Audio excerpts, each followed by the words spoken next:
तो सुना उससे मेरे होश उड़ गए। मम्मी और राहुल एक साथ आह कर रहे थे। नमस्कार दोस्तों, मेरा नाम मानवी है और मैं महाराष्ट्र के एक छोटे से कस्बे की रहने वाली हूँ। आज मैं आपको अपने भाई और मम्मी की मस्त वाली कहानी सुनाने जा रही हूँ। दोस्तों, हमारे परिवार में 4 लोग हैं। मैं, मेरे मम्मी पापा और मेरा छोटा भाई राहुल। मेरे पापा कोलकाता में एक बड़ी मल्टीनेशनल कंपनी में काम करते हैं और हम 3 लोग गांव में रहते हैं। राहुल मुझसे 3 साल छोटा है और दिखने में इतना आकर्षक कि गांव की लड़कियां उसकी दीवानी रहती हैं। हालांकि राहुल का ध्यान हमेशा अपनी पढ़ाई और करियर पर ही रहता है। ये कहानी 5 महीने पहले की है, जब मेरी सबसे अच्छी सहेली रिया का बर्थडे था। हमने खूब मस्ती की, देर रात तक पार्टी चली और उसके बाद मैं घर लौटी। बाहर की ठंडी हवा और पार्टी की थकान के बाद भी मेरे मन में हलचल मची हुई थी। जब मैं घर पहुंची तो घर एकदम शांत था। यह अजीब था क्योंकि आमतौर पर मम्मी देर तक जागती रहती थी, लेकिन उस दिन वो अपने कमरे में नहीं थी। मैंने सोचा शायद वो बाथरूम में होंगी, लेकिन वहाँ भी सन्नाटा था। तभी मुझे राहुल के कमरे से अजीब सी आह की आवाजें सुनाई दी। मेरा दिल धड़कने लगा और मन में अनगिनत सवाल उठने लगे। धीरे धीरे मैंने उसके कमरे की खिड़की के पास जाकर झांका। अंदर जो देखा उससे मेरे होश उड़ गए। मम्मी और राहुल एक साथ थे और उनकी हरकतें कुछ अजीब लग रही थी। मम्मी राहुल के बहुत करीब बैठी थी और कमरे से आह की आवाजें आ रही थी। पूरी कहानी आपके सामने खोलने आई हूँ, लेकिन उससे पहले आप सब प्यारे दोस्तों से एक याचना है कि हमें सब्सक्राइब जरूर से कर दे, क्योंकि हम वीडियो तो आप ही के लिए बनाते हैं ना, तो मुझे सपोर्ट करना आपका ही फर्ज है। तो प्लीज सब्सक्राइब जरूर से कर दे। दोस्तों, मेरे शरीर में उथल पुथल मच गई। मैंने सोचा ये क्या हो रहा है? क्या मम्मी और राहुल के बीच कुछ गलत हो रहा है? मेरा मन ये सोचकर और ज्यादा बेचैन हो गया कि मैं इतनी बड़ी सच्चाई से अनजान थी। मैंने खुद को संभालने की कोशिश की, लेकिन मन के अंदर शक का तूफान उठ चुका था। पूरी रात मैंने करवटें बदलते हुए बिताई, सोने की कोशिश तो की, लेकिन वह दृश्य बार बार मेरी आंखों के सामने आ रहा था। आखिर क्या हो रहा था? क्या मेरे परिवार में ऐसा कुछ हो रहा है जिसे समझने में मैं नाकाम रही? मम्मी और राहुल के बीच ये कैसी नजदीकियां थी?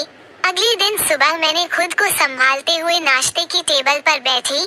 मम्मी और राहुल एकदम सामान्य तरीके से बात कर रहे थे, जैसे कुछ हुआ ही नहीं हो। मेरे मन में जो उथल पुथल थी उसे छिपाना अब मेरे लिए मुश्किल हो रहा था। आखिरकार मुझसे रहा नहीं गया और मैंने मम्मी से सीधे सवाल कर लिया, कल रात आप राहुल के कमरे में क्या कर रही थी? मम्मी पहले थोड़ी घबराई, लेकिन फिर हंसते हुए बोली, राहुल की तबीयत ठीक नहीं थी और मैं उसकी मदद कर रही थी। मुझे मम्मी की इस हंसी से संतोष नहीं हुआ। मैंने उनके चेहरे को गौर से देखा। क्या वो मुझसे कुछ छिपा रही थी? मेरे मन में शक और गहरा हो गया। मैंने मम्मी से और कुछ नहीं कहा, लेकिन अंदर से मैं टूटने लगी थी। मेरी अपनी मम्मी और भाई के साथ रिश्तों पर से विश्वास डगमगाने लगा था।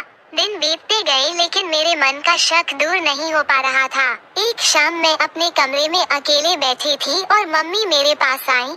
उन्होंने मेरे बालों में धीरे से हाथ फेरा और कहा, मानवी क्या बात है? तुम पिछले कुछ दिनों से बहुत खोई खोई सी लग रही हो। मैंने उनकी तरफ देखते हुए कहा, मम्मी मैं समझ नहीं पा रही हूँ कि आपके और राहुल के बीच क्या चल रहा है।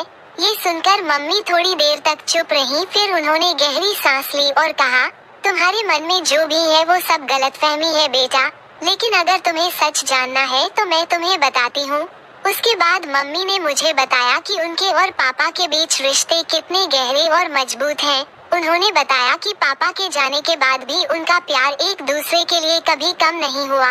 वो दोनों हर रोज एक दूसरे से बातें करते, एक दूसरे के सुख दुख बांटते। पापा की गैर मौजूदगी में भी मम्मी ने हम दोनों को पूरी जिम्मेदारी से संभाला।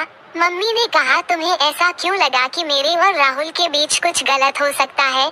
वो मेरा बेटा है और मैं सिर्फ उसका ख्याल रख रही थी। मैंने शर्मिंदगी महसूस की। मैंने अपनी मम्मी पर शक किया था और ये बात मुझे अंदर से कचोट रही थी। मम्मी ने मेरी आंखों में झांक कर कहा, रिश्तों में कभी भी गलतफहमी नहीं होनी चाहिए मानवी। अगर कुछ समझ में न आए तो हमेशा बात करना चाहिए। उस पल मुझे एहसास हुआ कि मैंने बिना सोचे समझे कितनी बड़ी गलती की थी। मम्मी की बातों ने मुझे रिश्तों की गहराई का मतलब सिखा दिया था।